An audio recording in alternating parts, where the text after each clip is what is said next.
Okay, शुरू करते हैं। तो आज हम एक ऐसे सनकी किलर की कहानी देखेंगे जो सिर्फ उन लोगों को ही मारता है जो बिना कोई गलती किए अपनी जिंदगी जीते हैं। लेकिन जहां तुमने कोई गलती की, ये किलर तुम्हारे पीछे पड़ जाएगा।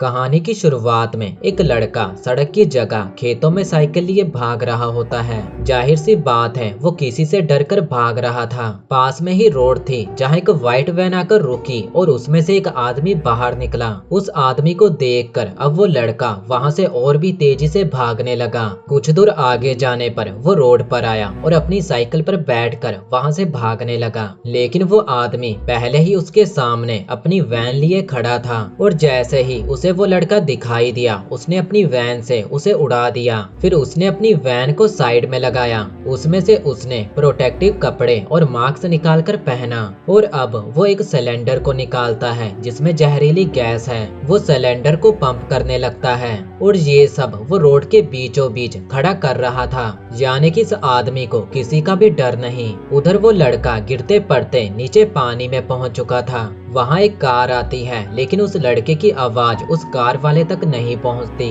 अब वो आदमी उस लड़के के पास आता है। पहले तो वो अच्छे से उसे पानी में डुबोता है। इस दौरान वो लड़का उस आदमी से माफी मांगता है, लेकिन वो आदमी कहता है कि अब माफी का टाइम निकल चुका है और वो उस लड़के के मुंह में जहरीली गैस छोड़कर उसे मार डालता है। इसके बाद हम एक फैमिली को देखते हैं। हस्बैंड हांस, वाइफ डियाना और उनकी 2 बच्चियां। ये सभी हांस के मॉम डैड के घर जा रहे हैं, लेकिन ये लोग घर से ही निकलने में लेट हो चुके हैं। तो अब हांस कार को बहुत तेज भगाता है ताकि वो अपने मॉम डैड के घर टाइम पर पहुंच सके। हांस कार को काफी तेज चला रहा था, जिसकी वजह से उसकी कार एक दूसरी कार से टकराने ही वाली थी। लेकिन इससे भी हांस ने कुछ नहीं सीखा। वो अभी भी कार को बहुत तेज भगा रहा था। तभी एक कार उसकी कार को ओवरटेक करके आगे जाने लगी, लेकिन हांस ऐसे होते हुए कैसे देख सकता था। उसने कार को और तेज भगाया, लेकिन उस दूसरी कार वाला आदमी इससे भी ज्यादा सनकी था। उसने हांस की कार को ओवरटेक तो किया ही, साथ ही में उसने एकदम से टर्न भी ले लिया, जिसकी वजह से हांस को एकदम से ब्रेक लगानी पड़ी, नहीं तो वो उसकी कार से टकरा जाता।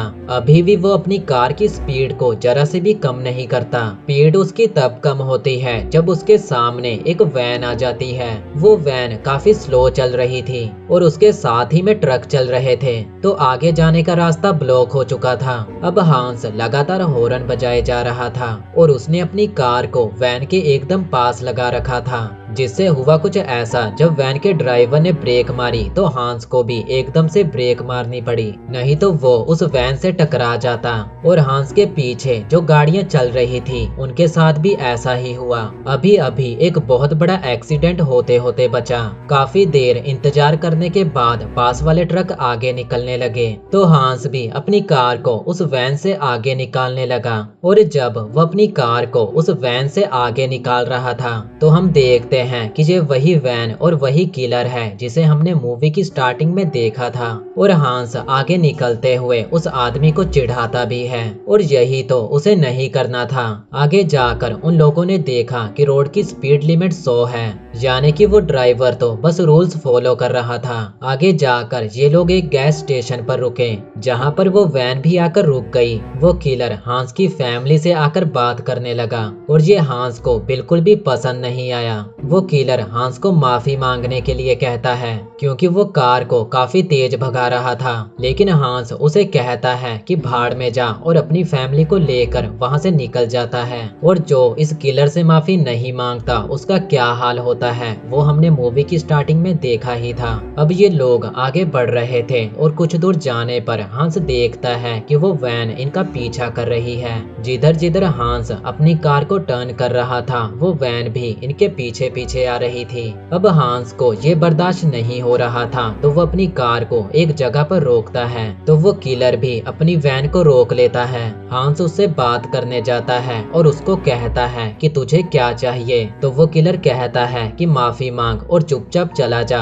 लेकिन हांस उसे कहता है कि दिन में सपने मत देख और हमारा पीछा करना बंद कर। लेकिन वो किलर भी कहाँ मानने वाला था, तो हांस पुलिस को कॉल करने लगता है, लेकिन वो किलर फोन को छीन कर कर अपने पास रख लेता है। अब वो वैन से बाहर निकलता है और अपनी जहरीली गैस को निकाल कर उसे पंप करने लगता है। इस बीच हांस ने अपना फोन उठाने की कोशिश की, लेकिन किलर ने उसे पकड़कर पीछे फेंक दिया और जहरीली गैस को हांस के ऊपर छिड़क देता है। वो तो सही रहा कि सही टाइम पर हांस वहां से भाग निकला। वो कार में बैठकर सभी खिड़कियों को बंद करने लगा, लेकिन किलर ने एक खिड़की को बंद होने से पहले ही जहरीली गैस को कार के अंदर छिड़क दिया। खैर वो किसी पर गिरा नहीं, क्योंकि हांस ने कार को वहां से भगा लिया। इस दौरान वो गैस किलर के पैर पर ही गिर गई। गैस की वजह से सभी का दम कार में घुट रहा था, तो हांस ने एक जगह पर जाकर कार को रोक दिया, लेकिन इतने में वो किलर इनके पीछे ही आ रहा था। तो सभी भागकर कार में बैठे, लेकिन कार फंस चुकी थी कीचड़ में और वो किलर वहां पर पहुंचकर बड़े ही आराम से जहरीली गैस को पंप करने लगा।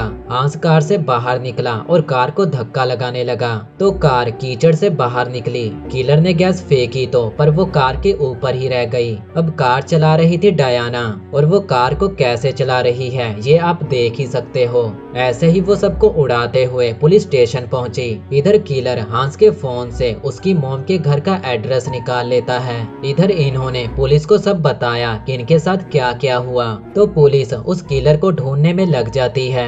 अब ये लोग यहीं पर तो नहीं रह सकते, तो पुलिस खुद इन्हें घर तक छोड़ने जाती है और रास्ते में जहाँ भी इनको व्हाइट वैन दिखाई देती उसे देख इनकी हालत खराब हो जाती। इधर किलर घर पहुंच चुका था और वो हांस की मॉम को उसका फोन दिखाकर घर के अंदर आ जाता है। अंदर आकर वो अपने पैर को धोने लगता है, जिस पर जहरीली गैस गिरी थी। पैर धोने के बाद उसने हांस की मॉम और उसके डैड को बाथरूम में बंद कर दिया। इतने में ये लोग भी घर पहुंच आए। पुलिस इन्हें घर के बाहर छोड़कर चली गई। घर के अंदर आकर ये लोग देखते हैं कि घर में कोई नहीं है। दोनों बच्चियां जब ऊपर गईं तो उन्हें दादा दादी बाथरूम में बंद दिखाई दिए। बच्चियों की आवाज सुनकर जब हांस ऊपर आने लगा तो अचानक किलर उसके सामने आ गया और उसने हांस के ऊपर जहरीली गैस छिड़क दी। पूरी फैमिली को वो कुछ भी नहीं कहता, वो उन्हें बस कमरे में बंद कर देता है। बस उसका एक ही शिकार था और वो था हांस। बचता बचाता वो घर से बाहर निकला और अचानक किलर भी गायब हो गया। अब उसे जाना था घर के ऊपर वाले कमरे पर जहाँ पूरी फैमिली थी, लेकिन घर के अंदर से वो नहीं जाना चाहता था। तो पाइप के जरिए वो पहुंचा ऊपर वाले कमरे पर, जहां पूरी फैमिली देखती है कि हांस की हालत बहुत ज्यादा खराब है और उसकी मॉम को पता था कि इस जहरीली गैस से कैसे बचना है। तो वो हांस को नहलाती है, जिससे हांस को आराम मिलता है।